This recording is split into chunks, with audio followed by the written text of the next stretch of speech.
माझ्या हिंगोली जिल्ह्यातील जमलेल्या तमाम मराठा बांधवांना माझा मानाचा जय शिवराय। आज मायबाप मराठ्यांना खरंच मन भरून आलं।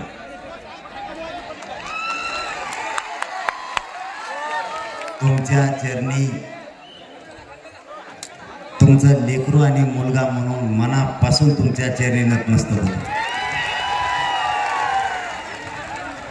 हिंगोलीच्या मराठ्यांनी महाराष्ट्रातल्या मराठ्यांना आणि मराठ्यांचे शान राखले।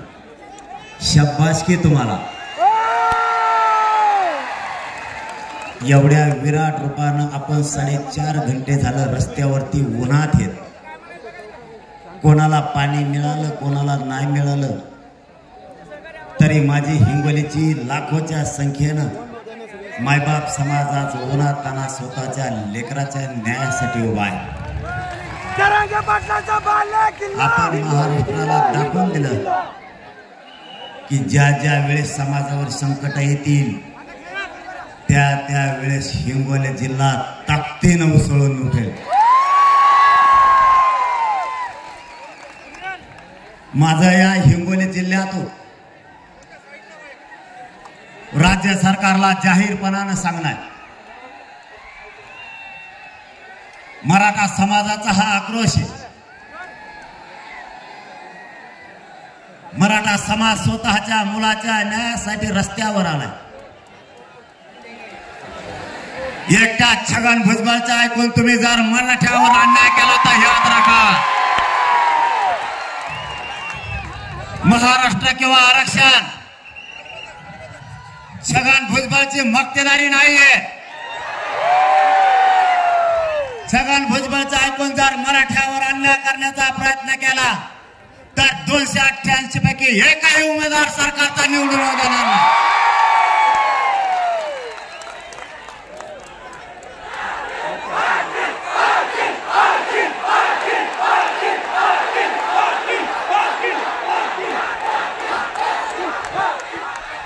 सरकारनं आता शहाणपणाची भूमिका घेणं गरजेचं आहे। मायबाप मराठ्यांना तुमचा जास्तीचा वेळ घेणार नाही। 4.5 घंटे झाले तुम्ही उन्हात चालताय।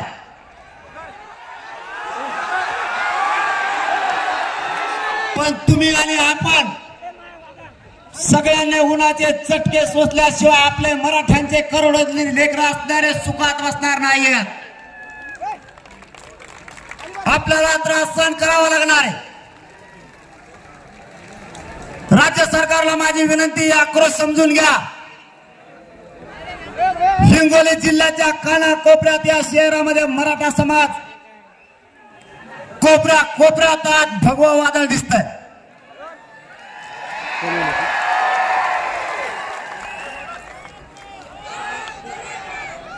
जर छगन भुजबळचं ऐकून मराठ्यांच्या आरक्षणावरती अन्याय केला, आता जसं झालं तसं पुन्हा होईल।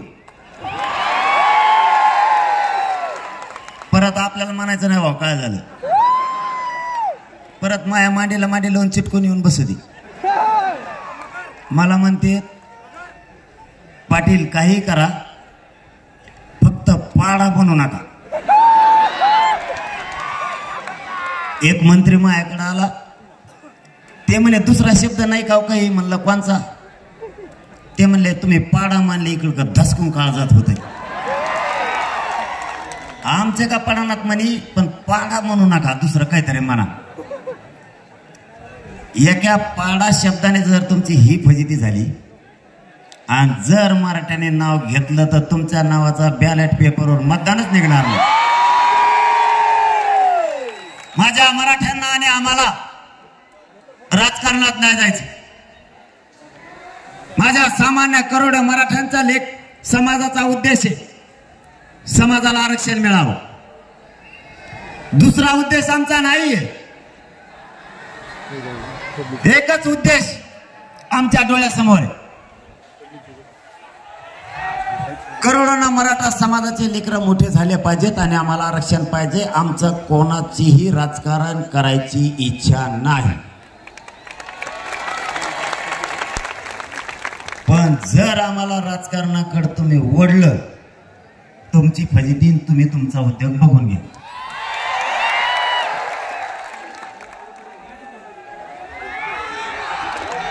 आता सरकारनं सांगितलंय, हे खाली बस, हे पोट्टे अवघड आहे, त्यांना बेजार केलं, तुला का सुचून द्यायचे.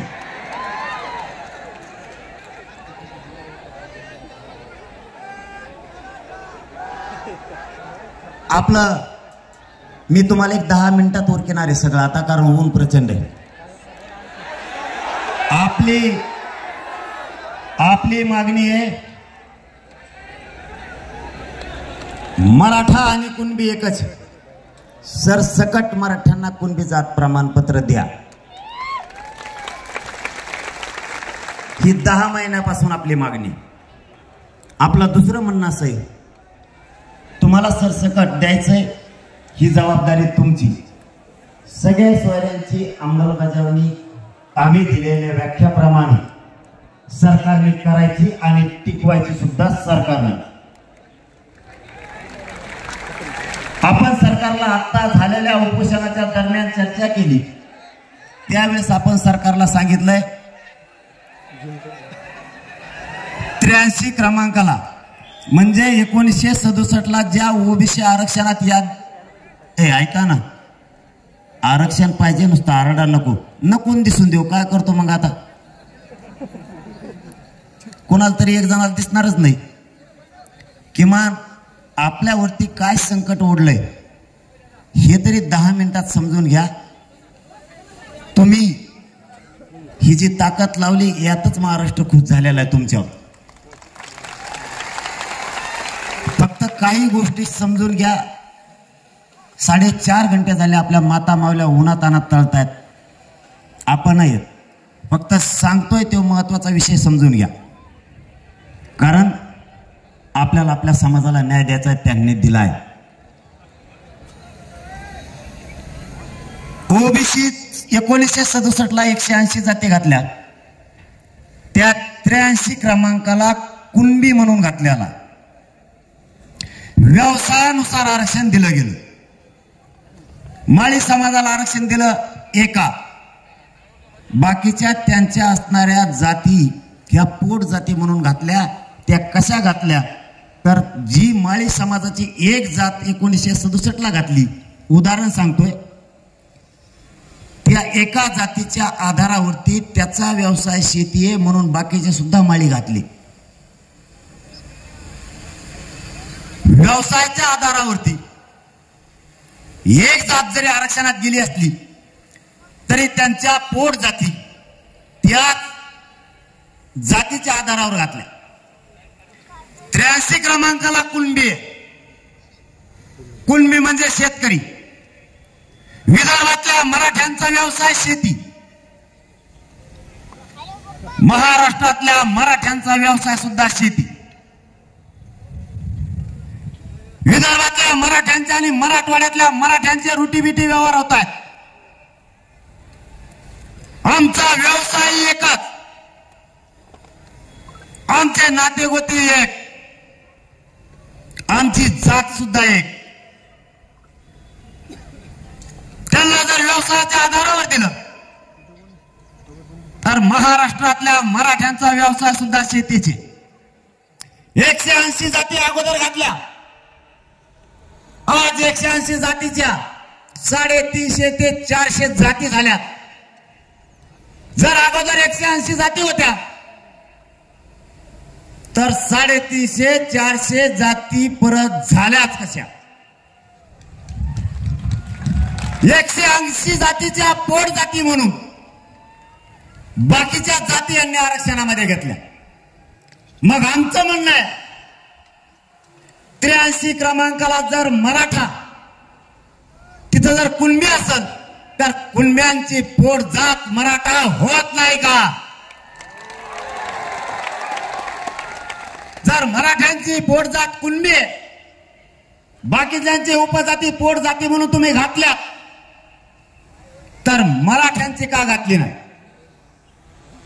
आपला तिसरा मुद्दा आहे मराठ्यांच्या शासकीय नोंदी आहेत. हैदराबादचं गॅजेट आहे, त्या गॅजेट मध्ये सगळाची सगळा मराठवाडा हा ओबीसी आरक्षण आहे. ते गॅजेट का लागू केलं जात नाही? छत्रपती शाहूराजांनी या राज्यातल्या आणि देशातल्या लोकांना आरक्षण दिलं. ते सातारा संस्थानच्या गॅजेट मध्ये पश्चिम महाराष्ट्रातला सगळा मराठा कुणबी म्हणून का घेतला जात नाही?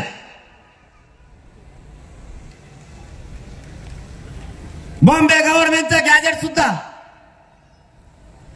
त्यातही सगळा मराठा समाज हा ओबीसी आरक्षणात का घेतला जात नाही? आतापर्यंत 57 लाख नोंदी सापडल्या सरकारने आपल्याला लेखी दिलाय.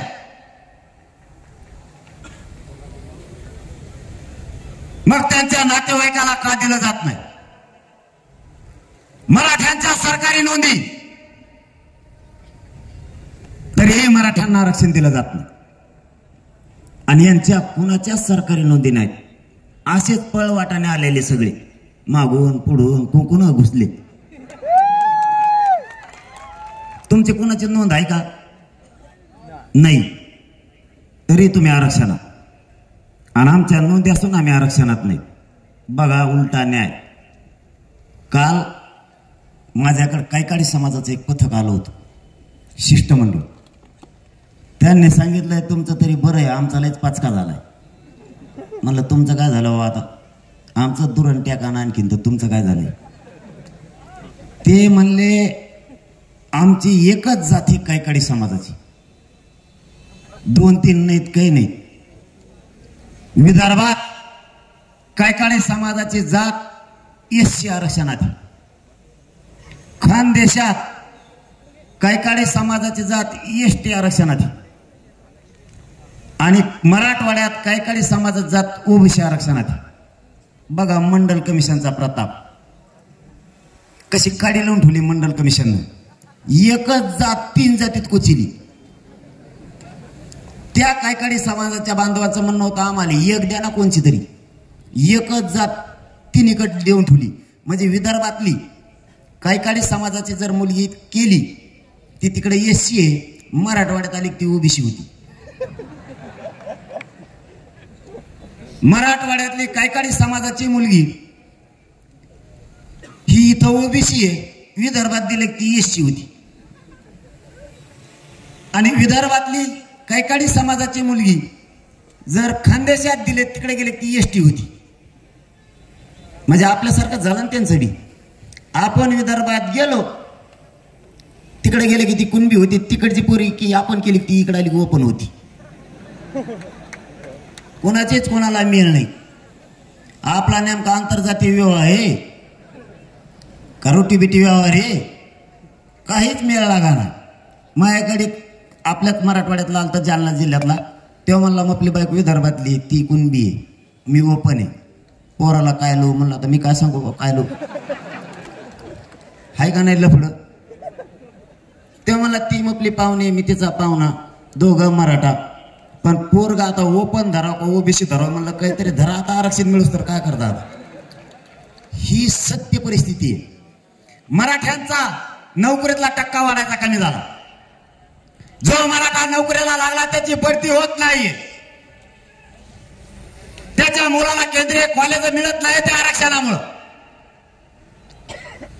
मराठ्यांच्या लोकांनी रात्रंदिवस कष्ट करायचे आणि मुलं शिकवायचे या आरक्षणामुळे त्याला नोकरी लागत नाही किंवा उच्च शिक्षण मिळत नाही. या हिंगोली शहरातून मी सरकारला जाहीरपणानं सांगतोय, 13 तारखेच्या आत मराठ्यांना आरक्षण द्या. जर ओबीसीतून आरक्षण नाही दिलं, 13 तारखेच्या नंतर निर्णय झालेला तुम्हाला झेपायचा नाही.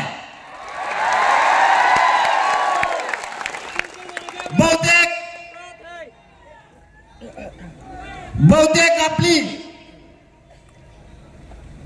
बैठक मुंबईत होण्याची शक्यता आहे. मग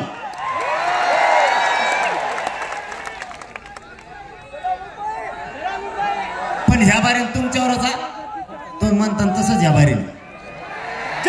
माघारी चला म्हणलो होतो, तुम्ही आलते. तुम्ही जर ह्या बारीत म्हणले नाही तर जागेवर बस माघारीत नाही, तिथंच बसू जाऊ द्या जवळच. त्याला काय नावेला आपलं, त्याला छगन भुजबळच लागतोय, कडाल घेऊन हिंड म्हणा.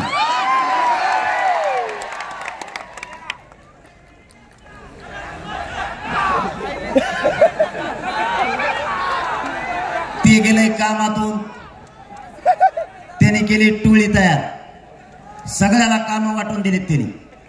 तू हे बोल, तू ते बोल, तू ते बोल, ते तू बोल आणि बाकीचं मी बोलवतो. तो झाला मुकादम. तो तिथून इशाऱ्यावर काम फिरतो, पण त्याला माहीतच नाही आणखीन मराठे शांत आहेत तवर आहेत. आणि एकदा का बाबा त्यांचा संयम सुटला रे बाबा, मग आता नाही सांगत तुला विधानसभा येऊ दे, मग सांगतो काचका. एक जणाला दाखल आहे, तो बी असे डाव टाकतोय मायाव, पडेल फडेल सगळे गोळा केलेत त्याने आता छगन भुजबळ पुरे. आणि आपल्या विरोधात बोलायला सुरुवात केली. खोड किती करतोय बघा ना. आंतरवालीत आपलं आंदोलन चालू आहे, त्याच्या पुढे चालून बसले त्यांनी. आणि मला म्हणते जातीय तेढ नाही निर्माण झाला पाहिजे. आता जातीय तू पुढे बसल्यावर हटकून काय होईल. तरी मी संयम ठेवला, कुठंही गालबोट लागू दिला नाही. कारण मराठ्यांची काय ताकद असते, काय संस्कार आहेत हे मी दाखवून तिथे दिलं. कुठं होऊ दिलं नाही काहीच. आणि तुम्हालाही आज सांगतो, ही मराठा आरक्षण शांतता जनजागृती रॅली, मायबापा हो, मी तुमच्या शब्दाच्या पुढं कधी नाही गेलो. तुम्हालाही माझी विनंती, नरड्याला येईपर्यंत विनंती, जवळ सहन होत आहे तोपर्यंत करूया. पण माझे हात जोडून विनंती आहे, गोरगरीब ओबीसीच्या अंगावर मराठ्यांनी जायचं नाही, आणि गोरगरीब ओबीसींनी मराठ्यांच्या सुद्धा अंगावर यायचं नाही. हे राजकारणी लोक आपल्या आपल्यात लावून देतील, कोणी मदतीला येत नाही. गोरगरीब मराठ्यावर आणि गोरगरीब ओबीसीवर केसेस होतील, कोणी 7-12 सुद्धा घेऊन येत नाही. छगन भुजबळला नाही कळणार, कारण त्याला वाटतंय तो जेलमध्ये जाऊन आला, सगळा ओबीसी जेलमध्ये गेला पाहिजे.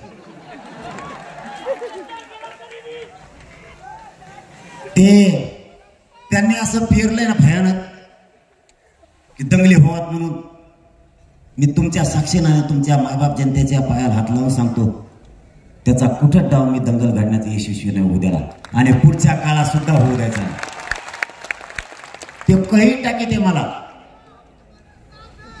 तो मागा म्हणला, ऐ हालत आहे कस काय, तू आल्यावर हलायला लागला का, आधीच हालत होते. आधीच आरक्षण नाही बाबा, आरक्षण नुसार थांब, हालू नको बरं, मला आधीच भे वाटतंय. त्यांनी वेगळे तसं घेत नाही हे असं.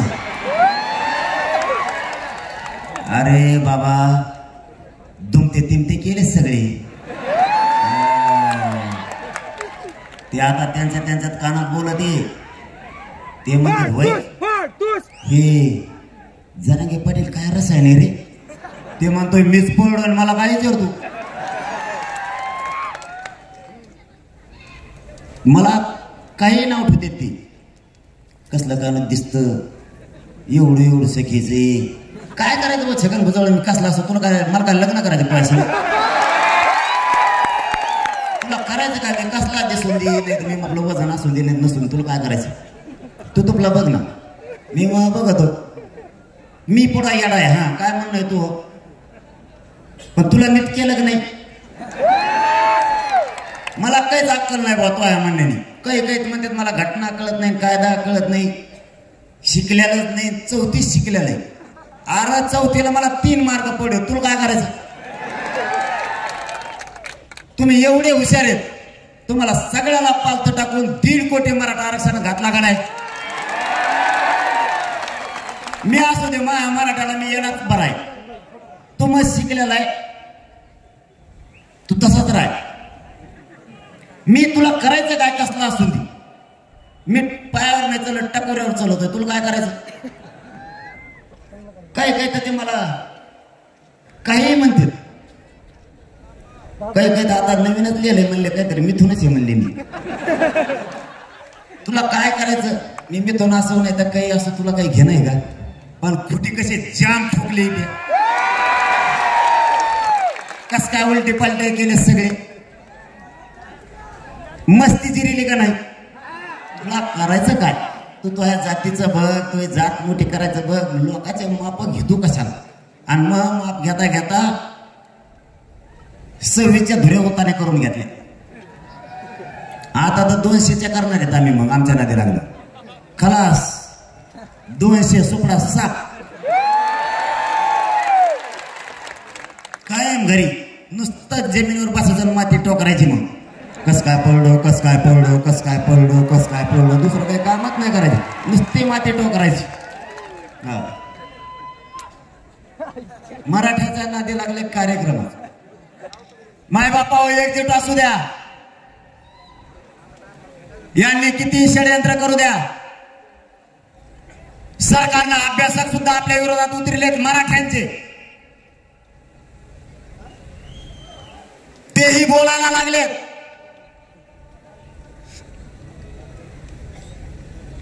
ही मागणी टिकणार नाही. आतापर्यंत 57 लाख नोंदी सापडल्या. 1.5 कोटी मराठा आरक्षणात गेलाय. हैदराबादचा गॅजेट लागणार आहे. सातारा संस्थांचं सुद्धा घेतलं जाणार आहे. आपली खरी मागणी सर सगट मराठ्यांना कुणबी प्रमाणपत्र द्या ही आहे. काहींचं म्हणणं आहे सगळे सोयरे टिकणारच नाही. काहींचं म्हणजे आपलेच अभ्यासक पण त्याचं लय पोट दुखत ते. काही अभ्यासक ताकदीने आपल्या मागे ज्याचं दुकानच बंद पडलंय ते सरकारकडून बोलायला लागलं. ज्याने अभ्यास करून दमलं त्याला प्रसिद्धीचा लाईन नाद आहे. मीडिया पुढे बसायचा नाद आहे.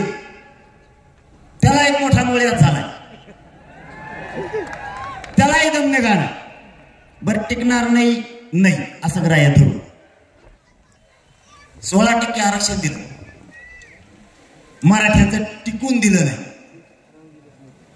13% आरक्षण दिलं. मराठ्यांचं असल्यामुळे ते टिकून दिलं नाही. सगळेजण समजून घ्या. मराठ्यांचं खरं असलं तरी टिकून देत नाही. तितका मराठ्यांचा द्वेष यांच्या मनात. आता 10% आरक्षण दिलं. आरक्षण लागू होण्याच्या अगोदरच कोर्टामध्ये याचिका दाखल केली. मराठ्यांचं किती चांगलं असलं तरी त्याच्या पाठीमागे मुद्दाम लागतात आणि ते आरक्षण घालवते. 57 लाख नोंदी मिळाल्या. छगनराव भुजबळ तात्यांनी रद्द करा म्हणून मागणी केली. आमचं रद्द केलं तो मंडल कमिशन सगळं जोडवायला लावायचं. तुला माहित नाही. त्याला माहित आहे मंडल कमिशन चॅलेंज होतोय. कोर्टात घेता येतं. 16% आरक्षण उडत. काय हरवलं तो.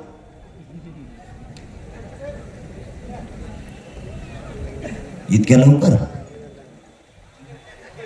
9च्या नंतर असतं जणून का तुम्ही तिकडे लवकरच आहे काय. पार्टी बदलेली काय तो. हे आपलं काही टिकून देत नाही. मुद्दा मराठ्यांवर अन्याय केला जातो. सगळ्या सोयऱ्यांची मागणी केली. अध्यादेश काढलेला एकदा मराठी वाचून बघा. त्याच्यावरती स्पष्टपणानं दिलेलं आहे.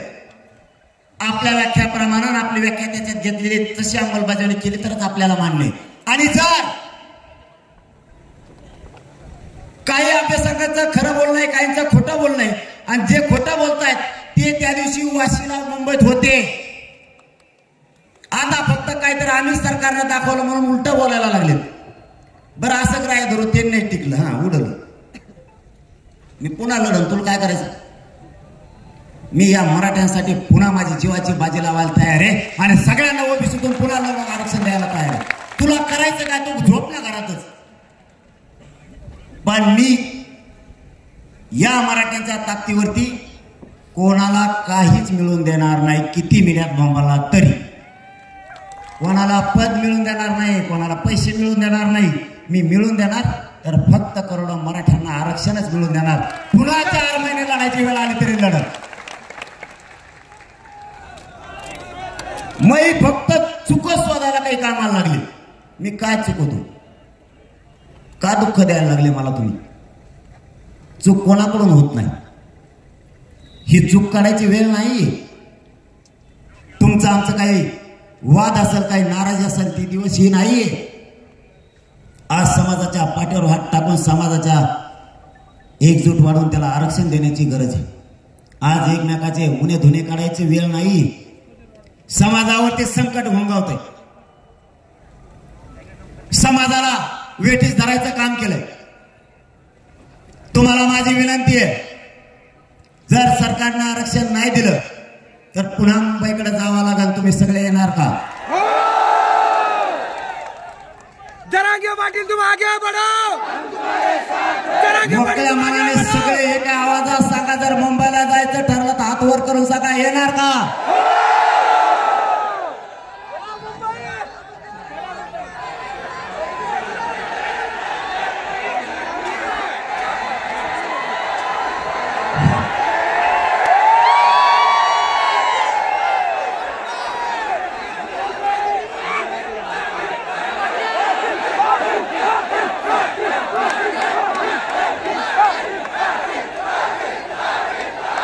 यांनी मला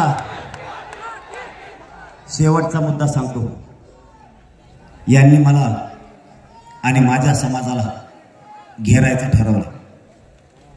माझा मराठा समाज एकत्र आला. माईबापांना आणि माझ्या भावांना खूप जणांच्या पोटात चढायला लागलं. यांचा समाज एकत्र आला. यांनी 1 शिक्का मतदान केलं. माझा समाज कधीच यांच्यावरती रुसला नाही, कधी नाराज झाला नाही. यांना आरक्षण दिलं. माझा समाज कधीच म्हणला नाही यांना का आरक्षण दिलं. आज माझ्या लेकरांना, मराठ्यांचे लेकर आज मोठे होणार. आरक्षणाची किंमत मराठ्यांना कळायला लागली तर सगळेजण मराठ्यांच्या विरोधात उतरायला लागले. बीडमधल्या मराठ्यांनी एकजुटीने यावेळेस मतदान केलं म्हणून त्यांना त्रास व्हायला लागला. मी सरकारला इथून जाहीरपणानं सांगतोय, माझ्या मराठ्यांना, गोरगरिबांना त्रास होता कामा नाही. मला सहन होतं तोवर मी सहन करीन. पण जर माझ्या मराठ्यांनी एकजूट केली म्हणून त्याला जर तुम्ही त्रास देणार असलात, त्याला वेठीस धरणार असलात, सहन होतं तोवर सहन करून येतात. जशाला तसं उत्तर देऊ मी मुख्यमंत्र्यांना जाहीरपणाने सांगतो. मी माझ्या समाजाची हानी नाही होऊ देणार. माझ्या समाजाच्या मुलाला, माझ्या समाजाच्या मुलीला तुम्ही अडवून जर त्रास देणार असाल तर आम्ही उघड्या डोळ्यानं नाही बघू शकत. राज्यातले सगळ्या पक्षातले ओबीसीचे नेते एकत्र आले. या हिंगोली जिल्ह्यातून महाराष्ट्रातल्या सगळ्या पक्षातल्या मराठ्यांच्या मंत्र्यांना, आमदारांना आवाहन करतोय की सगळ्या पक्षातले ओबीसीचे नेते एकत्र आले. माझा मराठा समाज चारी बाजूने घेरलाय. मराठा समाजाला ताकद देण्याची हीच वेळ आहे. सगळ्या पक्षातल्या मराठ्यांनी, आमदारांनी आणि मंत्र्यांनी मराठा समाजाच्या पाठीशी खंबीरपणाने उभा राहा. यांना आरक्षण असून मराठ्याला आरक्षण मिळू नये म्हणून हे मराठ्यांचा आरक्षणाला विरोध करायला लागले. एकही नोंद मराठ्यांची रद्द होता कामा नये. मुख्यमंत्री साहेबांना जाहीरपणाने सांगतो, ठरलेल्या 9 मागण्या तातडीने द्या. ओबीसी समाजाचे नेते आरक्षण असून ताकदीने लढायला लागलेत, तर माझ्या समाजाला आरक्षण नाही मग तो किती ताकदीने लढाल? तुम्ही तुमच्या जातीसाठी कट्टर आहेत, मी सुद्धा माझ्या जातीसाठी कट्टर आहे. गेलचा माग हटायला तयार आहे. तुम्ही तुमच्या जातीसाठी केसेस अंगावर घ्यायला भेट नाहीत. माझाही समाज तुमच्या खोट्या केसेस घ्यायला भेट नाही. पण ओबीसीतून आरक्षण घेतल्या केल्याशिवाय सुट्टी नाही. कितीही डाव टाकू द्या, तुमचा विश्वास जोपर्यंत माझ्यावरती येतो तोपर्यंत हा मनोज जरांगे तुमचा मुलगा मागे सरकत नाही. शब्द आहे तुम्हाला माझा. आता तर ड्रोनच आणलेत त्याने आमच्याकडे. ड्रोनच आणलेत. काय करतोय त्यालाच माहित. रानात उभा आहे, आम्ही रानात झोपतो, तिकडच येतोय. इकडे वापरायला एक उभा राहतो, एक इकडं राहतो, इकडं राहतो, एक इकडं राहतो. इकडचं तिकडचंच वाटतं. नुसता लाल लाईट लागत त्याचा. पोलिसाला आम्ही लागा नाही काय, ते डोके खायची ते काय. त्याने टावर शोध दिले, टावर शोध म्हणले, त्याला रेंजच नाही. टावर कसं काय शोधत? ते इतकं पॉवरफुल आहे वाटतं, खूप मोठाच हात आहे त्याचा. बरं काय सापडेन? बरं सापडायला हाय का आमजो? एवढ्या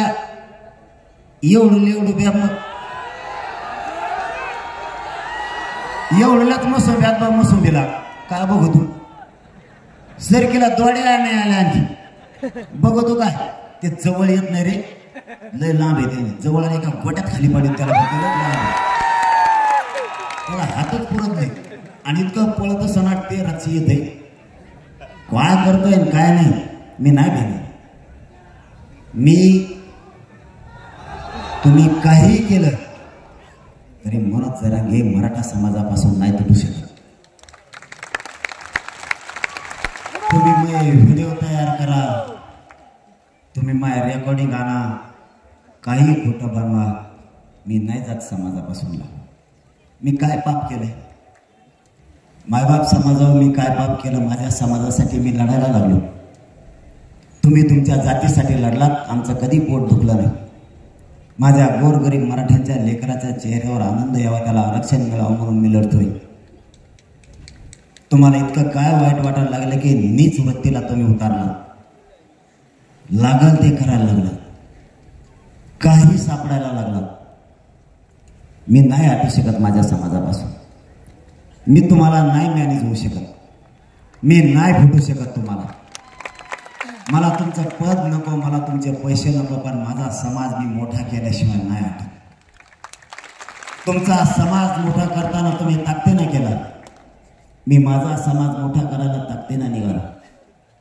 मी या समाजाचा मुलगा म्हणून काम करायला लागलो. माय बाबा, माझं कुटुंब अक्षरशः उघड्यावरती पडलं तरी मी या समाजाला न्याय देण्यासाठी मागं हटलो नाही. माझ्या समाजाला मी मायबाप मानलंय आणि माझा मराठा समाज माझ्यासाठी सगळं आहे. माझ्या समाजानं मला कधी काही कमी पडू दिलं नाही. मराठा समाजातल्या समाजानं सुद्धा मला दुःख नाही द्यायला पाहिजे. मला तुम्हाला हात जोडून माझी विनंती आहे मराठा समाजाला की माय बापाव, मी या समाजासाठी लढतोय तर एवढे का? माझा समाज मोठा होईल म्हणून तुम्ही का आमच्या पाठीशी लागला? समाज मोठा करण्यासाठी लढायला निघालोय. माझ्या समाजानं खूप वेदना सहन केल्या, खूप त्रास सहन केला. माझ्या मायबाप समाजानं लेकरं शिकून खूप मोठे व्हावे ते स्वप्न बघितले. त्या आरक्षणामुळे माझ्या समाजाचे लेकरं नाही मोठे व्हा. मला सरकारनं उघडं पाडायचं ठरवलंय. माझी या समाजापुढं, या हिंगोलीचा महाराष्ट्रातल्या मराठा समाजाला हात जोडून विनंती आहे, मला उघडं पडू देऊ नका. यांनी ठरवलंय की मला उघडं पाडायचं आणि मनोज जरांगे जर लांब गेला तर मराठा समाजाला इतका निष्ठावान कुणीच मिळू शकणार नाही. याला संपवा, याला बदनाम करा, पण याला संपवा. यांनी मला उघडं पाडायचं ठरवलंय. माझे तुम्हाला सगळ्यांना विनंती, आपला समाज मोठा होईपर्यंत उघडं पडू देऊ नका. मला तुमच्या पाठबळाच्या आणि आशीर्वादाची गरज आहे.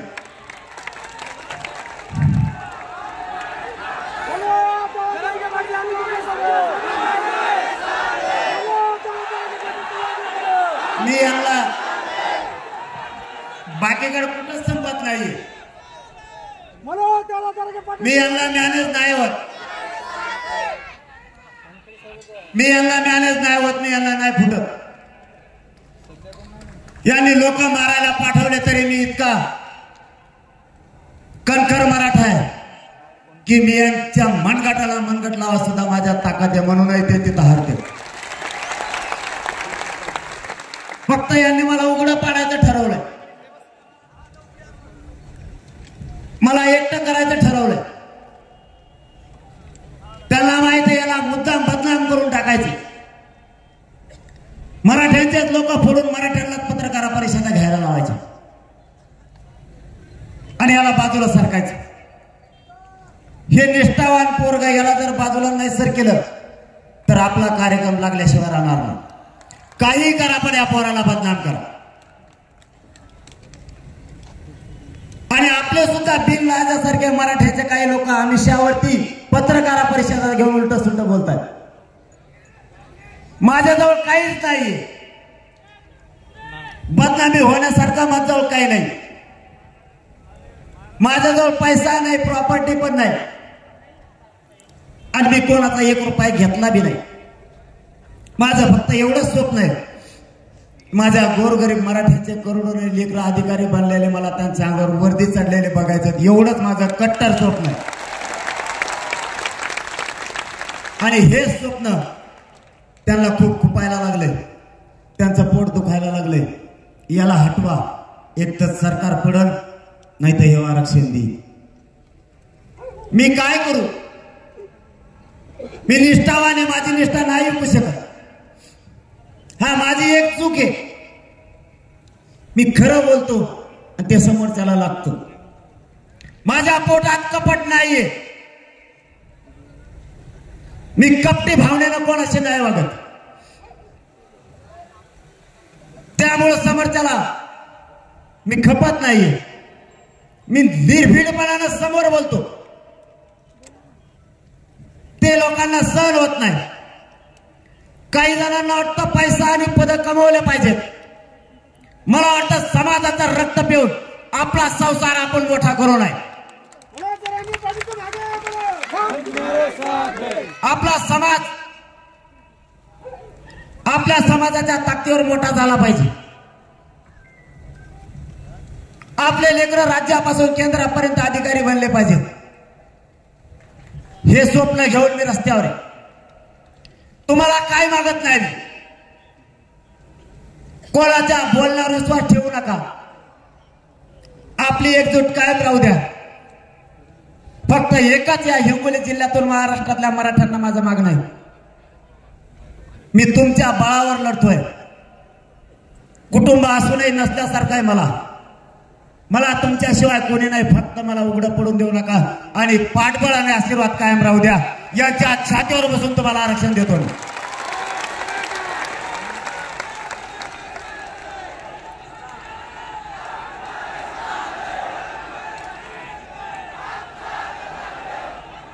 गोरगरीब मराठ्यांना किंमत आणण्याचं काम मी करायला लागलो.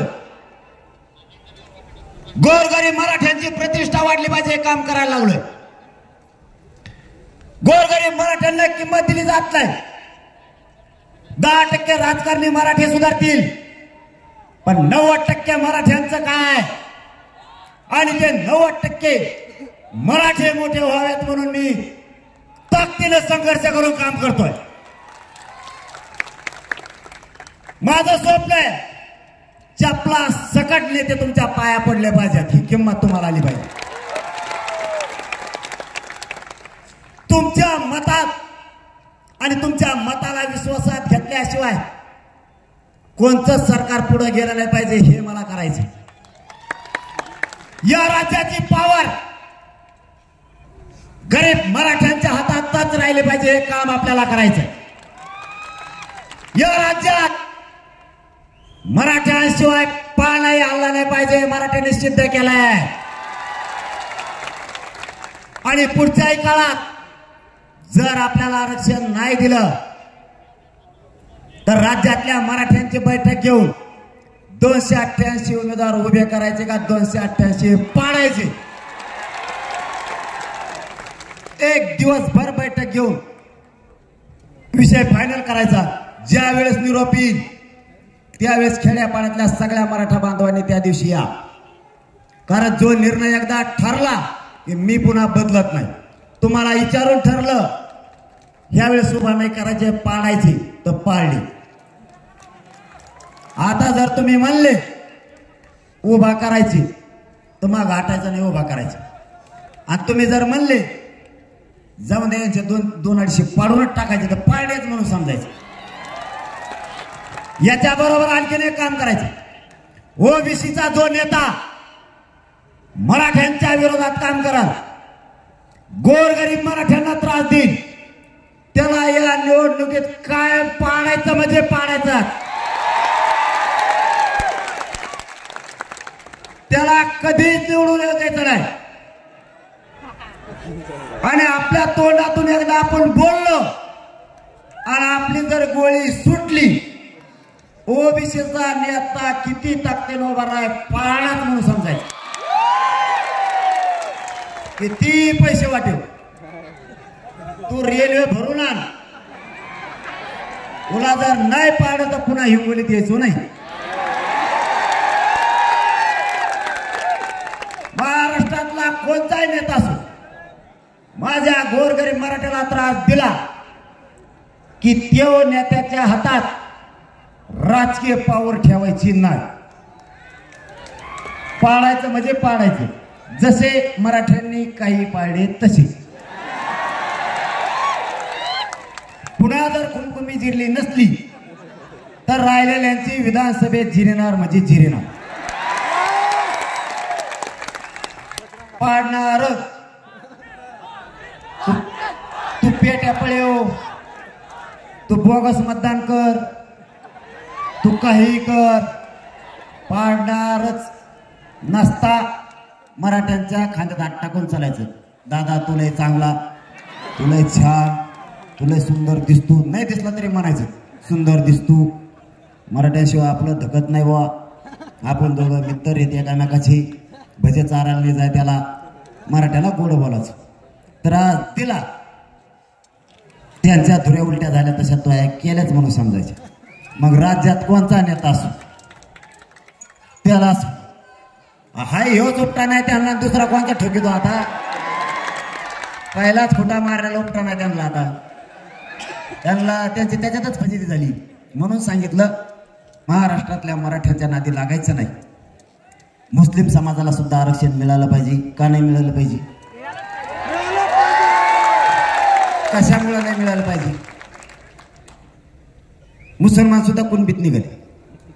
त्यांचं म्हणणं आहे मुस्लिमांना आरक्षण नाही देता येत, नको देता येत, नाही देता येत. पण एक सांग, बागवान समाजाला दिलं की नाही, तो मुसलमान आहे का नाही? मग ह्यो बी मुसलमानच आहे ना, दुसरा बी. तुम्ही फरक कसं काय करता? त्यांचं म्हणणं आहे या बागवानाकडे शेती आहे म्हणून त्याला देता येतं. अरे येड्या, त्या बागवानाकडे शेती पण दुसऱ्या मुसलमानाकडे वावर नाही, 2 एकर दे, तू त्याला वावर काचा का तो भाड्यावर थांबतोय? देऊ वावर नाही त्याला, तू देऊन टाक. ब्राह्मण समाजाचं बी कुणबीत निघालं. ते घेते नाही घेते, पण आपली मागणी ठेवायची. आता ब्राह्मणाला बी आरक्षण मिळालं पाहिजे, कुणबीत लोअर समाजाला मिळालं पाहिजे. ते घेते नाहीत नका घेणं, पण त्यांचं निघालं म्हणल्यावर म्हणणं का नाही. माराडी निघाले, माराडी समाजाला बी ओबीसीत आरक्षण मिळालं पाहिजे. छगन भुजबळ ओरिजिनल नोंद द्या, तुझ्यासारखं डुप्लिकेट आरक्षण नाहीये. या ओरिजिनल नोंदी आहेत सांगितले ते नाव. मारवाडी समाज, मुस्लिम समाज खूप या आरक्षणात निघाला. लोहार समाज, राजपूत समाजाला एक आरक्षण आहे, दुसऱ्या नाही. कशामुळे नाही? एका राजपुताला आहे दुसऱ्या नाही, काय कारण आहे बाबा? ते मला म्हणतात तुम्ही दुसऱ्याचा नका उकरू बा, तुमच्या तरी बेजार आहेत, आम्ही इथं हे कशाला? म्हणलं आपलं तसंच असतं, सगळ्याला समान न्याय मिळावा अशी घटना सांगते आणि त्याप्रमाणे मी चाललेलो आहे. जे कायद्यात असेल तेच बोला म्हणते, तर कायदा सांगतो व्यवसायाच्या आधारावर आरक्षण दिलंय, तर मग बागवानाचा व्यवसाय तेवचे, दुसऱ्या मुसलमानाचा तेवचे त्याला द्या. लिंगायत समाजाचा व्यवसाय तेवचे त्याला द्या. राजपूत समाजाचा पण तोच आहे त्यालाही द्या. त्यांच्या जर ओरिजिनल नोंदी निघाल्या तर त्यांना आरक्षण देणं आवश्यक आहे. तुम्ही कसे देत नाहीत ते मात्र आम्ही आता बघणार. काही बांधवांचा मुद्दा आपल्याला हातात घ्यायचा. आता कशामुळे नाही न्याय मिळाला पाहिजे? मराठ्यांनी मोठ्या भावाची भूमिका पार पाडायची. सगळ्यांना न्याय मिळाला पाहिजे आणि मराठ्यांना सुद्धा मिळाला पाहिजे. तुम्हाला जाता जाता पुन्हा एकदा सांगतो, ताकदीने एकजूट राहा. एकजूट फुटून देऊ नका. आणखीन एकाशी एक माणूस जोडा. एवढी अभूतपूर्व तुमची रॅली 9 किलोमीटर वरपर्यंत बसत नव्हती. अख्खा महाराष्ट्र तुमच्यावर शुभेच्छाचा वर्षाव करतोय. हिंगोलीकरांचे मनापासून आभार. फक्त आणखीन एकाशी एक जोडा. गाव खेड्यापर्यंत जा. कायदा सुव्यवस्था बिघडू द्यायची नाही. छगन भुजबळचं स्वप्न दंगल होण्याचा पूर्ण होऊ द्यायचं नाही. एकाही मराठ्यांनी ओबीसीच्या अंगावर जायचं नाही आणि ओबीसींनाही मराठ्यांच्या अंगावर यायचं नाही. पण ओबीसीतून आरक्षण घेतल्याशिवाय एकाही मराठ्यांनी मागं सरकायचं नाही. माझा शब्द आहे तुम्हाला. माझ्या मरणाच्या शेवटच्या घटका मी या समाजासाठी मोजायला तयार आहे. माझा जीव जरी गेला आणि मला गोळ्या जरी घालून मारलं तरी तुमच्याशी कधीच दगा फटका करणार नाही. तुमच्या लेकराला ओबीसीतून आरक्षण दिल्याशिवाय एक इंच भाग आटणार नाही. फक्त ताकदीनं माझ्या पाठीशी उभा राहा एवढीच विनंती करतो आणि थांबतो. धन्यवाद. जय शिवराय. सगळ्यांनी शांततेत दमाने जा. विनंती, आपण जागेवर उभं राहायचंय. दादा तुम्ही त्या ठिकाणी थांबायचंय. सर्वांना विनंती, या ठिकाणी राष्ट्रगीताने कार्यक्रमाची सांगता होणार आहे. दादा तुम्ही जागेवर उभा राहा. जागेवर उभा राहा. एक साथ राष्ट्रगीत शुरू करेंगे. शुरू कर. जन गण मन अधिनायक जय हे भारत भाग्य विधाता. पंजाब सिंधु गुजरात मराठा द्राविड उत्कल बंग विंध्य हिमाचल यमुना गंगा उच्चल जलधि तरंग. तव शुभ नामे जागे, तव शुभ आशीष मागे. गाहे तव जय गाथा. जन गण मंगल दायक जय हे भारत भाग्य विधाता. जय हे जय हे जय हे जय जय जय जय हे. भारत माता के, भारत माता के, भारत माता के. एक मराठा, एक मराठा. सर्व महिलांनी जाग्यावरच थांबायचंय. सर्व महिला. दादांना विश्वास द्यायचा आणि एकदा हात उंचावून एकदा आपण सगळेजण घोषणा देऊया. दादा म्हणाले मी एकदा बोललोय, दाखवून द्यायचं दादांच्या पाठीशी सगळा महाराष्ट्र आहे. लढेंगे जीतेंगे. सर्वांनी हात उंचावून घोषणा द्यायच्या आहेत. छत्रपती शिवाजी महाराज की, राष्ट्रमाता जिजाऊ की. मनोज दादा तुम आगे बढ़ो.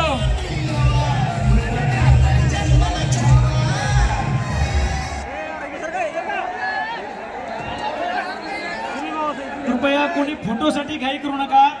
थोडं शिस्तीचं पालन करा.